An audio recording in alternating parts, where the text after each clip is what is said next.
dia, eu sou o Dilton Lopes, também sou doutorando no laboratório e professor de História dessa faculdade até o século XVIII.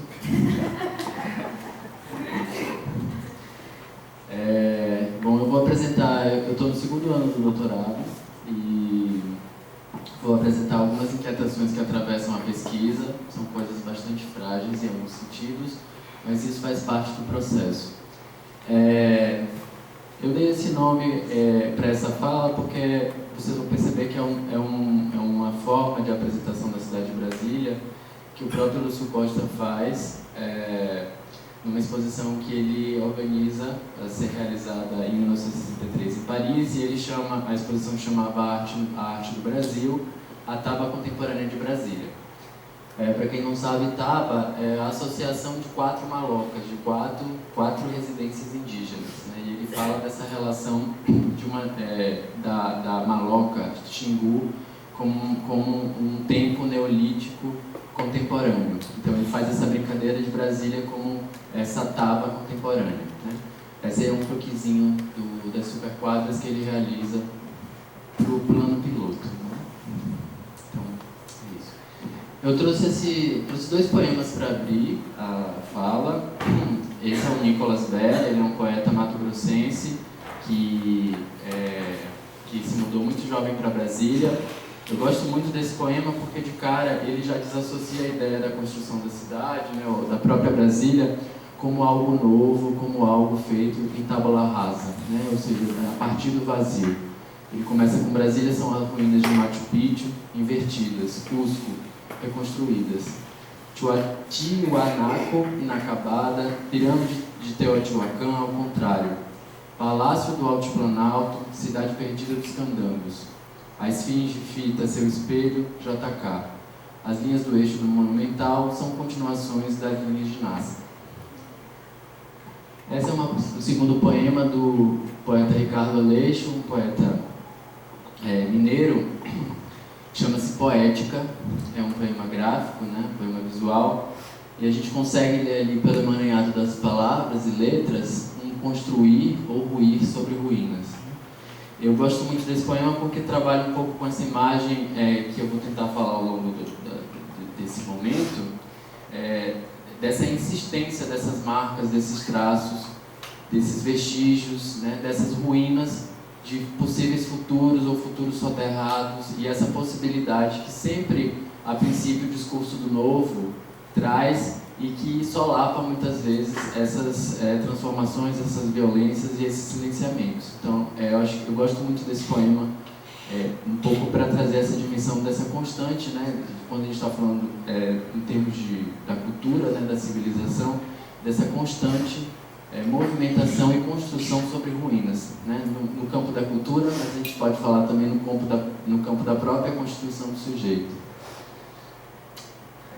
Eu organizei a fala em 3 movimentos, para tentar ser mais sintético. O primeiro deles é um pouco sobre as expografias, né? Então, nesse trabalho eu resolvi olhar para a construção da cidade de Brasília e olhar principalmente as circulações das ideias em arquitetura e urbanismo modernos brasileiros a partir de 2 roteiros de exposições feitas pelo Lúcio Costa, um em 1963 e um em 1964. E aí é interessante porque o de 1964 ele foi executado e foi remontado, inclusive, algumas vezes, eu já vou mostrá-lo, mas o de 1963 não foi. Então é engraçado falar de uma exposição que nunca aconteceu. Então, por isso só ela também se apresenta como uma espécie de ruína de um projeto que nunca existiu. Antes disso, antes de apresentar as ruínas, ou apresentar os projetos das expografias, eu queria trabalhar um pouquinho com essa ideia da expografia como uma fonte documental no campo da história, né? Da história das cidades e das transformações urbanas. Então, primeiro, logo, não naturalizar as expografias, os projetos expográficos e os roteiros de exposição como fontes documentais naturalizadas, né? Tentar refletir um pouquinho sobre a sua historicidade, a sua singularidade e as reverberações para a própria história da arquitetura e do urbanismo. Nós poderíamos fazer um panorama aí da emergência das exposições, né? De como esse fato, esse evento, ele aparece na modernidade, com as exposições internacionais, a partir de 1851, na Inglaterra, e como é que isso vai se tornando um evento calendarizado, contínuo e global, né? Isso associado ali, né, na emergência da industrialização, com a circulação dos bens materiais, dos bens da indústria de consumo, em sua condição já transnacional, a partir dessas exposições efêmeras, né, que eram montadas e desmontadas. Então, entender um pouquinho essa singularidade das próprias grandes exposições e a sua calendarização, as bienais, trienais e a própria emergência do Museu Moderno. Nós poderíamos pensar ainda essas relações possíveis entre essa emergência desses eventos discográficos com a constituição do Museu Moderno, né? Seja a partir de um determinado fetichismo pelo inorgânico, e aí Walter Benjamin nos ajuda a entender essa relação, ou pela tentativa, né, o bem inorgânico, a própria mercadoria, né, essa fetichização da mercadoria. E para a gente é muito singular, porque, de alguma maneira, nessas duas exposições que eu vou mostrar, esse objeto é a cidade, é a cultura brasileira, mas, de fato, é a apresentação da cidade de Brasília. E a gente poderia ainda entender essa emergência do Museu Moderno como uma tentativa de conservar, salvaguardar, museificar, congelar, suspender no tempo aquilo que está prestes a desaparecer, né, que está exposto à violência da própria modernidade, né, aquilo que está em desaparecimento, de alguma maneira, vai ser salvaguardado nesses museus e nessas exposições. Então, a tentativa de falar das exposições, das expografias, é um campo em formação, a história das exposições, mas é uma tentativa de talvez grafar, e a ideia da expografia é de grafar na história da arquitetura e do urbanismo outras possibilidades de leitura sobre o próprio campo. Então, interessa-nos sobretudo imaginar esses roteiros de exposições como montagens anacrônicas de diversos tempos históricos. Quando eu mostrar os projetos do Sucosta, vocês vão conseguir compreender isso com mais clareza. Ele vai movimentando várias temporalidades para fazer uma determinada história do Brasil. E, por conta disso, a gente não pode deixar de entender essas exposições, essas tipografias, como operações historiográficas, né? E atravessadas pelo trabalho de Michel de Certeau, que é aclarado aqui nessa citação, eu vou ler rapidinho, do Jacques Legoff, historiador francês.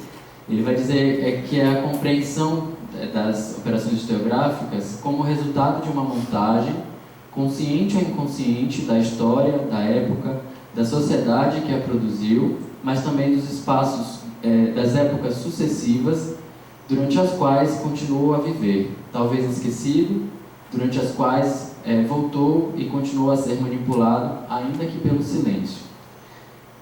Eu estou tentando entender essas exposições muito mais a partir de delas como pistas, né, como indícios investigativos que necessitariam um tipo de saber cognitivo capaz de investigá-lo e alinhavá-lo a outros acontecimentos no campo da história da arquitetura e do urbanismo, ou mesmo das próprias exposições. Essas duas exposições elas acontecem nos anos 60, e a gente poderia compreender a circulação de outras exposições nessa mesma época, né? Seja no Museu de Arte Moderna de Nova York, com por exemplo, a Arquitetura Sem Arquitetos, do Rudowski, ou as próprias exposições da Lina Bobardi aqui no Museu de Arte Popular da Bahia.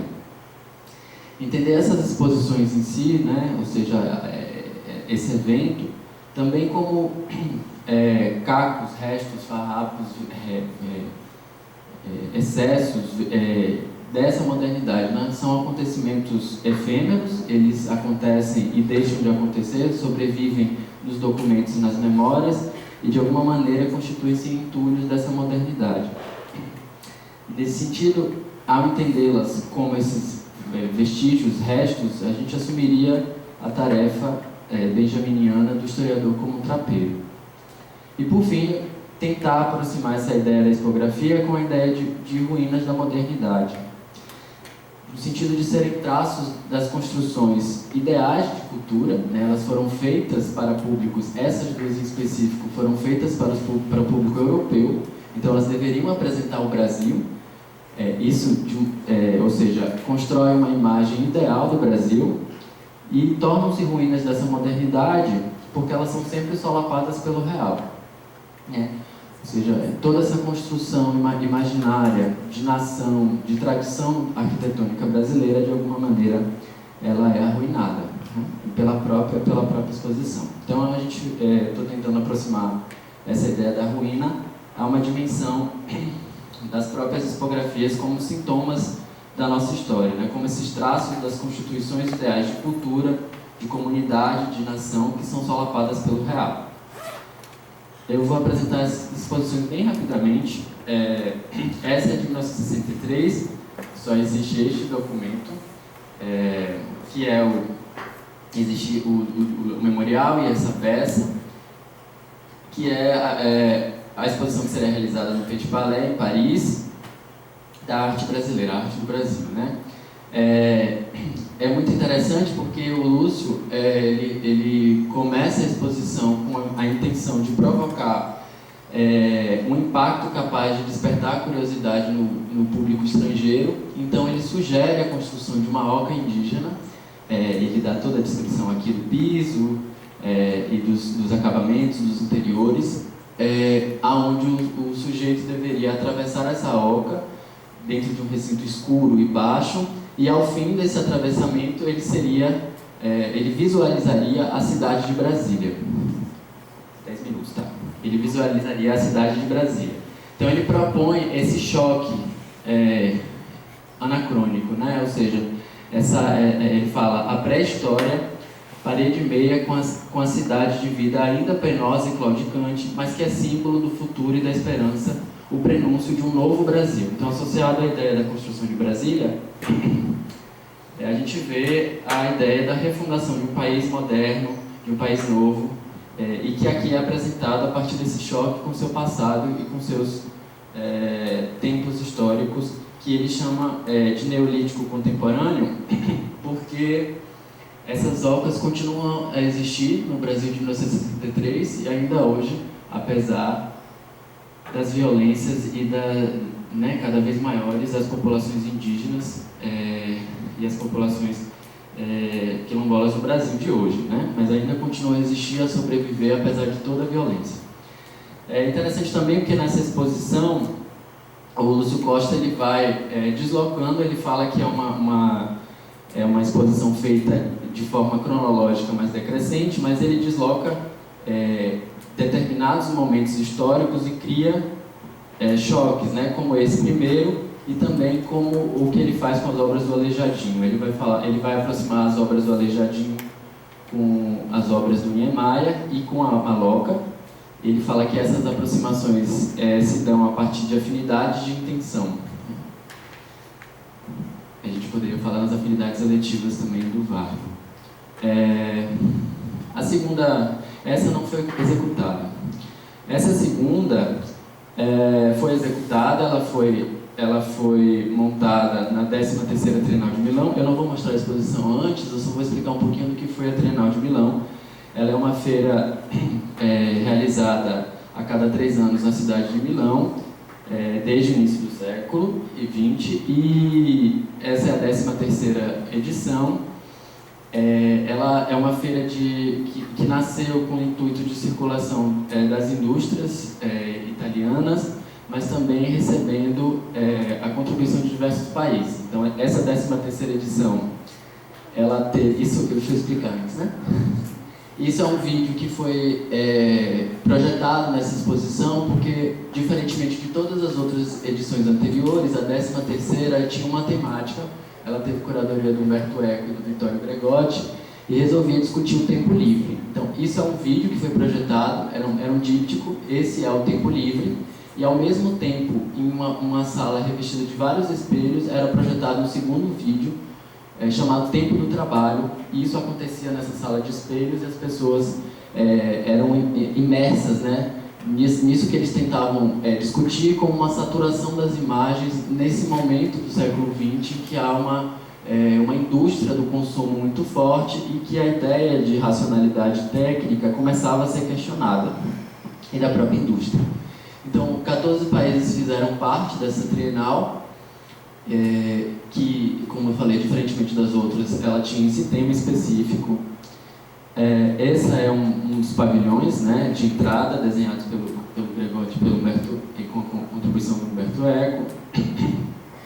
Tem toda essa relação dos espelhos. Aqui era a sala onde eram projetados os vídeos e existiam vários outros pavilhões, né? Eu vou mostrar agora o pavilhão brasileiro. Esse é o desenho do Lúcio Costa. De alguma maneira, toda a concepção expográfica da exposição de 63 aparece aqui de forma sintética. Ele resume tudo isso a um conjunto de 32 redes e violões, com esses painéis onde eram expostas fotografias da cidade de Brasília, recém-inaugurada, e de elementos da cultura brasileira popular. Né? A própria rede aparece nesse sentido como essa sobrevivência. 5 minutos, meu Deus. Aqui é um outro croquis, e essas são imagens do Riposa TV, né? Isso em italiano é descanse aqui, e dá para ver ali um pouco dessas fotografias que são colocadas sempre nessa associação de choque. O Lúcio fala no memorial desse outro choque que ele quer provocar. De um lado, existem essas imagens das jangadas do Nordeste brasileiro feitas pelo Marcel Boterreau, e ele caracteriza esse elemento artefato, material, como algo que está em desaparecimento, e do outro lado ele coloca essa fotografia da inauguração de Brasília como esse elemento da cultura brasileira que perseverar. Né? Então há esse choque dessas duas realidades. Bom, eu vou tentar resumir isso muito rápido. Então, a segunda imagem seria o sintoma, né? Tentar entender o que essas imagens são capazes de falar sobre a nossa condição, sobre a nossa história, mas a partir do sintoma, né? De uma dimensão sintomal. Isso como um sintoma de uma sobrevivência espectral, de um desaparecimento. Então, é interessante notar como ele joga com esses elementos culturais que estão em vias de desaparecimento, que a própria ideia da técnica e da modernidade coloca como solapadas, né? Então, seriam ruínas como sobrevivências, como anacronismos que perseveram ao tempo, apesar dos processos homogeneizantes e de recalque, e que ainda nos contam sobre as nossas tragédias. Estaremos toda a vida a demonstrar a hipótese benjaminiana de que todo documento da cultura é simultaneamente um documento da barbárie, como assim também é esse suporte de comunicação. Abdicamos de uma concepção teleológica que fatia e organiza o tempo de modo causal e cronológico, e no nosso caso, da arquitetura do urbanismo dos estilos. Acho que as próprias exposições que o Lúcio propõe demonstram isso. Ele vai movendo os tempos e apresentando suas leituras a partir das afinidades de intenção. Ao reclamarmos essa dimensão sintomal, entendemos a história como um campo de disputas que mesmo esses elementos soterrados, né, as jangadas, por exemplo, que poderiam ser esquecidos ou silenciados por processos de violência, elas são capazes de ressurgir a partir da diferença em outros tempos. O sintoma é possivelmente um lugar de falha, onde é provável perceber os conflitos, as disputas, os desvios, as errâncias que resistem às violências, sobrevivem e criam racionalidades alternativas para os mundos e para outros futuros. Essa ideia, ela está em elaboração, mas é a ideia de que justamente nesse momento da apresentação de um Brasil ideal, ele é solapado, ele falha, ele erra esse Brasil real que aparece. Seria uma história das ruínas desse futuro, ou uma história também dos sintomas que se dão a contrapelo, ao fazer emergir esses outros mundos possíveis, ou esses mundos solapados. Nesse sentido, acho que a aproximação das redes é uma coisa que eu tento fazer desde o mestrado, e que aparece aqui, né? Ou seja, a rede é um elemento da cultura brasileira que provavelmente foi o primeiro contato do colonizador com as culturas ameríndias e que atravessou os 5 séculos, né? Lembrando que hoje é o Dia da Consciência Negra e que são, né, essa cultura moderna do século de 1960, a construção de Brasília não está distante da libertação dos escravos de 1889. De alguma maneira, essa sociedade que tenta superar esse passado colonial a partir da construção da cidade, é algo que essas exposições tentam demonstrar ao mundo, né? Ou seja, um Brasil novo. Então, eu coloco essas duas imagens. Isso é uma gravura do século XVII, que apresenta essa ideia da colonização, né? O colonizador vestido com artefatos e com os navios que encontram essa América dormindo nua sobre uma rede de dormir. Então, falar dessas sobrevivências, né? Falar justamente desses elementos da cultura brasileira, que sobrevivem aos tempos. Então, isso eu vou passar rápido, falar um pouquinho do trabalho do Warburg, né? Dessa dimensão das sobrevivências e desses gestos primitivos que perpassam os tempos e sobrevivem diversas culturas, tanto em tempos distintos quanto em culturas distintas. Então, a gente tem ali uma escultura que foi encontrada no século XV, XVI, e aqui é uma relação com os índios Hopi, que o Warburg tem no século XX já, em que ele observa a sobrevivência de gestos primitivos, ou lógicas de afetos primitivos, né? Tanto nessa expressão formal que ele chama de patosforma, ou lógica dos afetos primitivos, né? Essa lógica patética do patos que é apresentada, né? Na gestualidade, e que sobrevivem aos tempos, reproduzidas de forma diferentes em diversas culturas. Então, isso seria uma possibilidade de leitura para as expografias. Nesse sentido, as redes aparecendo como esse elemento que se reproduz imageticamente e em diferentes contextos ao longo de todos os séculos de colonização e que sobrevivem ainda hoje em nossas casas e cotidianos, né? Sendo aí modificado por diferentes possibilidades. Aqui, por exemplo, um galpão onde os construtores da rodovia Acre-Brasília, eles se hospedavam, né, durante as construções. E que aparecem, aqui eu vou terminar com isso, aparecem justamente nesse projeto para o Palácio da Alvorada. Então, isso é uma descrição do próprio Portal do Planalto, que fala que essa construção das colunas, né, que sustentam o pavilhão, de alguma maneira fazem referência às varandas e às redes de dormir das casas coloniais brasileiras. Então, a própria relação da construção do palácio e essa relação com as redes de dormir apresentariam sobrevivências dessas antiguidades ou sobrevivências do Brasil colonial, né? Essa própria relação que o palácio constitui em sua casa grande, a sua capela, né, de um lado, e esse anexo daqui, que é um volume soterrado, que é justamente o anexo de serviço, ou seja, o anexo onde os 40 funcionários do palácio, eles se hospedam e trabalham, seriam sobrevivências dessas dimensões coloniais, né? Aqui são imagens das casas coloniais, das casas grandes coloniais, justamente para falar dessas relações com as capelas e com as senzalas, né? Que estão espalhadas também pelo nosso passado.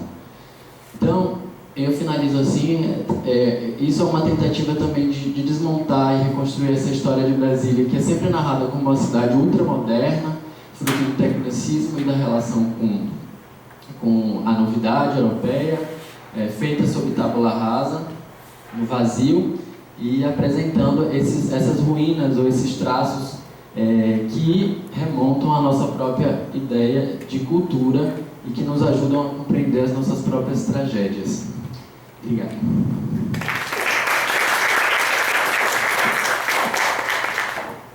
Eu vou chamar a Janaína Xavier para apresentar o trabalho dela.